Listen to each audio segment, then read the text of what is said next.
Mwambie na Mungu, hii mwili sitaki kusikia maumivu mahali popote.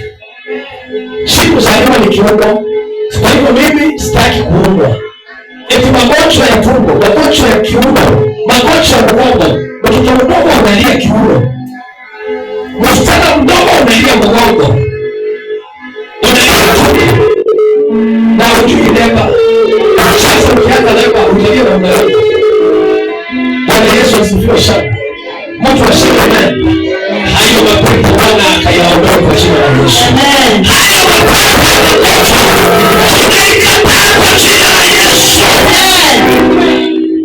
Kama ni mambo ulisema, kama ni maisha ulikuwekea, kama ulikuwekea, unaishia chumbikoni, ashuke pamoja nake, ashuke pamoja yake, atuondolee kila mishiko, atuondolee kila mateso, atuondolee kila mahangaiko. Halo, wacha kukubaliana na hiyo mambo, wacha kukubaliana na hiyo mateso.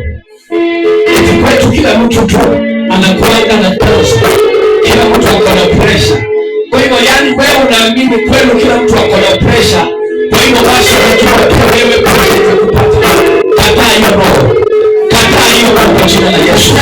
Kama wengine walishindwa nayo, wewe ikataa hiyo roho kwa jina la Yesu. Wale ambao walishindwa na hiyo roho, kama Bwana waondolee kwa jina la Yesu. Wale ambao waliteswa na hiyo roho, kama ni roho ya sukari ya Bwana, kama ni roho ya sukari kwa jina la Yesu. Pia Mungu atakuondolea. Alichukua mizigo yetu akaibeba, ili sisi tusibebe mizigo, ili sisi tusibebe mateso. Kuna kitu moja tu mimi huwa nafanya, na nikisikia amani ndani ya mwili wangu, huwa ninatafuta kona mimi peke yangu, na namwambia Mungu, si wewe umeniumba, si wewe unanijua, hii magonjwa penye yanatoka wewe unajua, mimi sitaki. Naye Mungu anafanya hivyo. Nataka hata wewe siku ya leo mwambie Bwana, niko hapa, vile mwanao wa pekee ulimtuma duniani akafa kwa sababu yangu na akafufuka siku ya tatu, hata na mimi nimefufuka baada ya haya mateso. Siku tatu inaweza kuwa wewe ni miaka 3 umeteseka, inaweza kuwa